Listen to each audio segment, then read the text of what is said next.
நமச்சிவாய். ஜூலை மாத ராசி பலன்கள். உலகம் முழுவதும் வாழக்கூடிய என் அன்பு பக்தர்களே, ஜூலை மாதம், இந்த ஜூலை மாதத்தில் 2 அற்புதமான கிரக சேர்க்கை. ஃபஸ்ட்டு ஒரு 15 நாட்கள் சூரிய பகவான் குருவோடு இணைக்கிறார். குரு சூரியன் தொடர்பு. இந்த குரு சூரியன் இணைவு அப்படிங்கிறது பொதுவாகவே 12 ராசி அன்பர்களுக்கும் ரொம்ப ஒரு சிறப்பானதாகவும் யோகமானதாகவும் அமைகிறது.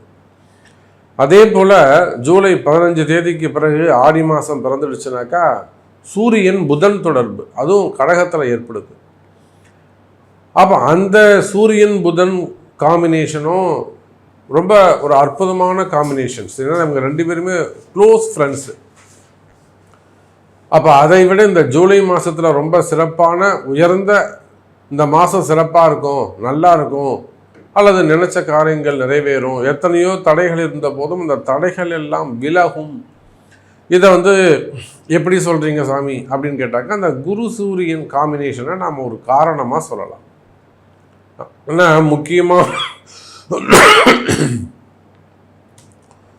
முக்கியமான விஷயங்கள், அதாவது எடுக்கின்ற காரியங்களில் வரக்கூடிய காரிய தடைகள், ஒரு விஷயத்தை ஒரு இடம் வாங்குறதோ அல்லது ஒரு இடத்த விற்கிறதோ இல்லை ஒரு தொழில் அமைக்கிறதோ, இதை நம்ம ஒரு ஷேப்பாக ஒரு நம்பிக்கையாக கொண்டு போகும்.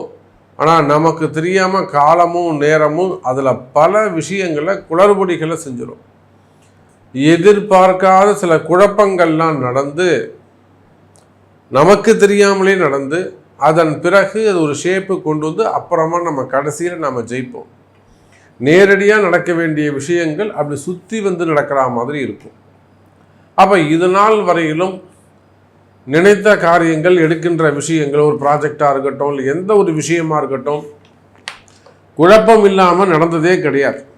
அதுவும் குறிப்பாக இந்த ஏப்ரல் மாதத்துக்கு பிறகு பயங்கரமான குழப்பங்கள் திடீர்னு ஏற்படும். நல்லா போய்கிட்டே இருக்க மாதிரி இருக்கும். அதில் பார்த்தா திடீர்னு ஒரு குழப்பங்கள் இருக்கும்.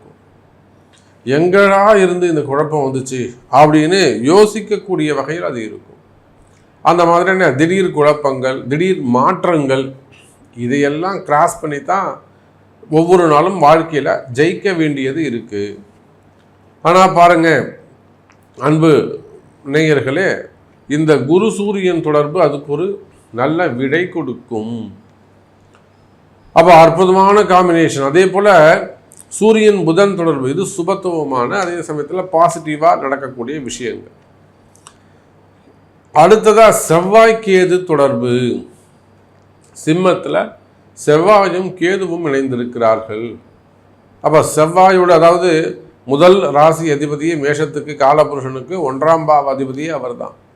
அவர் பஞ்சமஸ்தானத்தில் 5வது வீட்டில் அமர்வது சிறப்பு. ஆனால் சூரியனுக்கு அது பகை வீடா, செவ்வாய்க்கு அது பகை வீடாக போயிடுச்சு. அங்கே ஏற்கனவே ஒரு அசுப கிரகம் உட்கார்ந்துருக்கு. அந்த செவ்வாய்க்கேது தொடர்பு ஏற்படுகிறது. அப்போ மீண்டும் அந்த அரசியல் கழகம், அரசாங்கத்திற்கான கழகங்கள், அரசாங்கத்திற்கான அவப்பெயர்கள், அதாவது இராணுவம் மற்றும் உள்நாடு வெளிநாட்டு அந்த உறவு முறைகளில் வரக்கூடிய சட்ட சிக்கல்கள், போர் பதற்றங்கள், இல்லை போர் கழகங்கள், மெயினாக நான் காம்ப்ரமைஸ் பண்ணுறேன் அப்படின்னு சொல்லிட்டு அது மூலிமா வரக்கூடிய குழப்பங்கள், கழகம், மெயினாக கழகங்கள். அதே போல் செவ்வாய்க்கேது காம்பினேஷன்ஸ் வரும்போது என்னதான் ஒரு தைரியமாக ஒரு வீரியத்தோட தைரியசாலியாக இருந்தாலும், பெரிய ரவுடியாக இருந்தாலுமே கூட, பெரிய அரசியல் தலைவர்களாக இருந்தாலும், எதை ஒன்றும் தைரியமாக செய்யக்கூடியவர்களாக இருந்தாலும் அவர்களெல்லாம் பிடிச்சி உள்ளே போட்டுருவாங்க. ஏதேனும் ஒரு வம்பு வழக்கில் உட்கார் லாக் பண்ணிடுவார். ஒரு பெரிய சந்தர்ப்பங்களை ஏற்படுத்தி அவங்கள ஒரு லாக் செயல்பட விடாமல் தடுத்துடும் அந்த செவ்வாய்க்கேது தொடர்பு. அந்த சகோதரத்துவமாக இருக்கலாம், பூமி சார்ந்த விஷயமாக இருக்கலாம். ஆனால் அது பூமி சார்ந்த ரியல் எஸ்டேட்ஸு, பில்டர்ஸு, அந்த ரியல் எஸ்டேட் செய்யக்கூடியவர்கள், ப்ரமோட்டர்ஸு, லேண்ட் ப்ரமோட்டர்ஸு, கனிம வளங்கள், குவாரிகள், க்ரஷர்ஸ், இதெல்லாம் லாக் ஆகிற மாதிரி இருக்கலாம். அப்போ இந்த செவ்வாய்க்கேது காம்பினேஷன்ஸ் நாம் கவனமாக இருக்க வேண்டும். வம்பு வழக்குகள், அரசு அதிகாரிகளுக்கு ஏற்படக்கூடிய அவப்பெயர்கள், இதெல்லாம் அந்த செவ்வாய் கேதுவால், அந்த சூரியன் வீட்டில் இருக்கக்கூடிய செவ்வாய் கேதுவால் ஒரு டேஞ்சரான ஒரு காம்பினேஷனாக இருக்குது. ஸோ இதையெல்லாம் அந்த 3 கிரகத்தையும் மிக்ஸ் பண்ணி ஜூலை மாதம் எப்படி இருக்குன்னு பார்த்துடலாம் பாருங்கள். அன்பார்ந்த மகர ராசி அன்பர்களே, அற்புதமான கால நேரம் ஜூலை மாதம். ஜூலை மாதத்தை பொறுத்தவரையில் மகர ராசி என்பர்களே, ராசிநாதன் சனி பகவான் எப்பொழுதும் போல மீன ராசியிலே அமைந்திருக்கிறார். அதே போல ராசிக்கு 3-12 குரு பகவான் 6ஆம் இடத்தில் மறைவு. இன்னும் சொல்லப்போனால் மகர ராசி என்பர்களே, 6ஆம் இடத்தில் 8ஆம் அதிபதி சூரிய பகவான் 6ஆம் இடத்தில் மறைவு. 8ஆம் அதிபதி சூரியன் 6ஆம் இடத்தில் மறைவு. அப்போ 6-8 சம்பந்தப்படுதுங்க. அதே போல 6ஆம் அதிபதி புதன் பகவான் 7ஆம் இடத்துல ராசியை பார்க்கிறார். ஒரே வரியில உங்களுக்கு நான் ராசி பலன் சொல்லணும்னா, உலகம் முழுவதும் வாழக்கூடிய மகர ராசி என்பர்களே, இந்த ஜூலை மாதம் ஒரு சில விஷயங்கள் திடீர்னு நடக்க போகுது. அது நன்மையா தீமையா என்பது உங்க ஜாதகம் தீர்மானிக்கும். உங்க பிறப்பு கர்மா, உங்க தலையெழுத்து தீர்மானிக்கும். உலகத்தில் நீங்க கனடாவில் இருக்கலாம், ஆஸ்திரேலியாவில் இருக்கலாம், ஆஸ்திரியாவில் இருக்கலாம், ஜப்பானில் இருக்கலாம், புரியுதுங்களா, யூகே, யுஎஸ், யுஏஇ, நீங்க எங்க இருந்தாலும் சரி, இந்த சிங்கப்பூர், மலேசியா,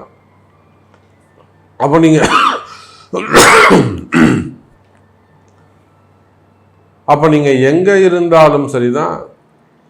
உலகம் முழுவதும் வாழக்கூடிய எனதருமை மகர ராசி நேயர்களே, ஒரு சில விஷயங்கள் திடீர்னு நடக்க போகுது. மேக்சிமம் நல்லதுதான் நடக்கும். மகர ராசி என்பர்களே, உங்களுக்கு ஒரு புதிய உறவு அமைந்திருக்கலாம். எனக்கு திடீர்னு ஒரு தொடர்பு ஏற்பட்டது சாமி, நான் நினச்சி கூட பார்க்கல, இப்படி ஒரு அமைப்பு அமைஞ்சது, இதை நான் கட்டி காப்பாற்றி கொண்டு போகணும், காப்பாற்றணும், எல்லா உயிர்களும் இன்புற்று வாழ்க, அவங்களும் நல்லா இருக்கணும், நானும் நல்லா இருக்கணும், அவங்க ரொம்ப நல்லவங்க சாமி, அவர் ரொம்ப நல்லவர், இவங்க ரொம்ப நல்லவங்க, புதிய உறவுகள் இருக்குமே. ஆனால் புதிய சொந்தங்கள் தர்மமான முறையில் உருவாகி நேர்மையான முறையில் அந்த உறவுகள் அமைந்திருக்குமே. ஆனால் அவையெல்லாம் இன்னும் கூட பெருகுவதற்கு வாய்ப்புகள் உண்டு. புதிய சொந்தங்கள் உங்களுக்கு கிடைச்சிருக்கலாம். அதே போல ஒரு சில மகர ராசி அன்பர்களுக்கு சிறு சிறு விபத்துக்கள் ஏற்பட்டிருக்கும். ஒரு சில மகர ராசி அன்பர்கள் அன்னைக்கு சில மகர ராசி அன்னைக்கெல்லாம் பார்க்குறோம். ஒரு சில மகர ராசி அன்பர்கள் வீட்டிலே சாதாரணமாக வழுக்கி விழுந்து ஒரு எலும்பு முறிவு, அது மாதிரி சிறு விபத்து, அது நியாயமாக வீட்டிலே நடக்குது.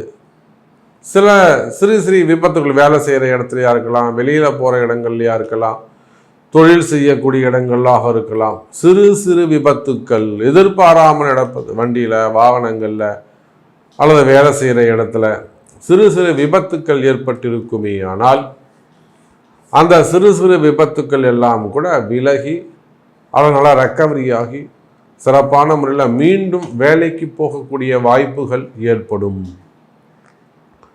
அதே போல் மகர ராசி என்பர்களே, குறிப்பாக நம்ம அந்த சிங்கப்பூரில் இருக்கக்கூடியவர்கள், மலேசியாவில் இருக்கக்கூடியவர்கள், அதே போல் யூகே, அந்த யூரோப் கண்ட்ரீஸில் இருக்கக்கூடியவர்கள், சில இடங்களில் அந்த போட்டி பொறாமைகள் தொழில் அமைப்புகளில், குடும்பத்தில், சொந்த பந்தங்களில், மெயினாக வேலையில், பழகக்கூடிய இடங்களில் வளர்ச்சியை பார்த்து போட்டி பொறாமைகள் இருக்குமே. ஆனால் ஒரு சாதாரணமாக அன்றைக்கி ஒரு கோவில் குருக்கள் ஒருத்தர் ஃபோன் பண்ணுறாங்க. அவங்க சிங்கப்பூரில் இருக்கிறாங்க. கோவில் அவங்க சாமியை தொட்டு பூஜை பண்ணுறாங்க. ரொம்ப அர்ப்பணிப்புகளோடு நான் செஞ்சுக்கிட்டு இருக்கேன்னா, ஆனால் பாருங்கள் ட்ரஸ்டி என் மேலே வேணுமனே ஏதாவது பழி போட்டு எப்போ இந்த கோவிலை விட்டு வெளியே அனுப்பலான்னு பார்க்குறாங்க. நாம் செய்கிற நமக்கு கிடைக்கக்கூடிய பேர் புகழ் அவங்களுக்கு கிடைக்கலையேன்னு பொறாமப்படுறாங்க. யார்? சாதாரணமாக சாமியை தொட்டு பூஜை செய்யக்கூடிய ஒரு குருக்கள். அப்போ இந்த போட்டி பொறாமை எல்லா இடங்களிலும் நிறைஞ்சிருக்கு. வேலை செய்கிற இடங்களில் இது செய்வனைன்னு காரணம் இல்லைங்க. போட்டி பொறாமை மனிதனுக்கு இயற்கையாக உள்ள ஒரு குறைபாடு.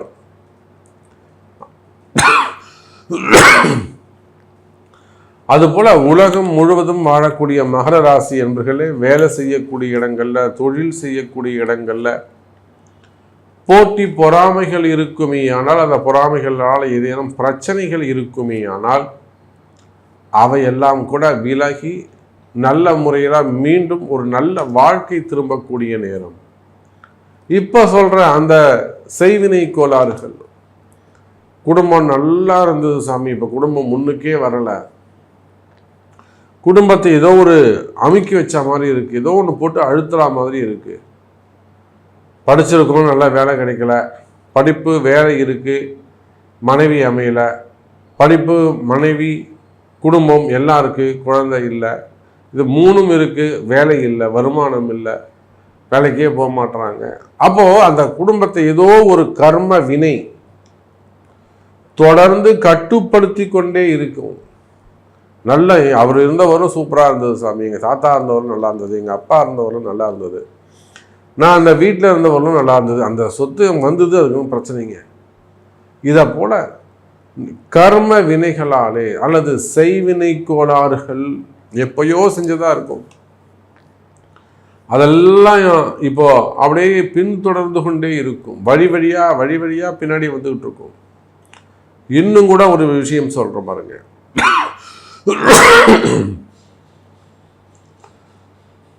அடுத்து ஆண் வாரிசுகள் ஒரு குடும்பத்தில் தட்டிக்கிட்டே போகிறது. முதல்ல அப்பா இருந்தார், அப்புறம் அண்ணன் இறந்தாங்க, திடீர்னு தம்பி இருந்தாங்க, அப்புறம் ஒரு பையன் இருந்தாங்க, அவரு இருந்தாங்க, ஒத்தால் தான் சாமி இப்போ இருக்கேன். இந்த மாதிரி என்னால் நிறைய குடும்பங்கள் செய்வனைகளாலே, நிறைய குடும்பங்கள் இடதோஷங்களால், இடதோஷங்களால் நிறைய குடும்பங்கள் என்னால் மகர ராசியில் காமிக்க முடியும். இதுக்காகத்தான் நம்ம நிறைய அந்த பல்லடம், அதே போல் இந்த கன்னியாகுமரி, நாகர்கோவில் சைடு நிறைய நாட்கள் அங்கே தங்கியிருந்து அந்த தோஷத்தை கண்டுபிடிச்சி அந்த இடதோஷத்தை கிளியர் பண்ணி கொடுத்துட்டு வந்திருக்கிறோம். ரொம்ப ரிஸ்க் எடுத்து செஞ்சு கொடுத்துட்டு வந்திருக்கிறோம் அவங்களுக்கு. ஏன்னா ஆண் வாரிசு அடுத்து அந்த அந்த குடும்பத்தில் ஆண் வாரிசே இல்லாமல் பண்ணிவிடுவாங்க. அந்த மண்ணுக்கும் பூமிக்கும் சொத்துக்கும் வருமானத்துக்கும் செல்வத்துக்கும் ஆசைப்பட்டு செய்வினைகள். அப்போ அந்த மாதிரி கண்ணுக்கு தெரியாத பிரச்சனைகள் இருக்குமே ஆனால், மறைமுகமான பிரச்சனைகள் இருக்குமே ஆனால், கண்ணுக்கு தெரியாத மறைமுகமான பிரச்சனைகள் இருக்குமே ஆனால், நிச்சயமாக மகர ராசி அன்பர்களே, அந்த செய்வினை கோளாறுகள் உங்களுக்கு ஒரு நல்ல குருமார்கள் கிடைப்பாங்க. இது நாள் வரையில் உங்களுக்கு அதை எடுத்து சொல்வதற்கு முதல்ல இந்த செய்தியை உங்கள் காதில் கேட்டாலே உங்களுக்கு நல்ல நேரம் பிறந்து ரொம்ப நாள் கழிச்சு இந்த ஒரு நல்ல செய்தி உங்களுக்கு கிடைக்குதுன்னு அர்த்தம்.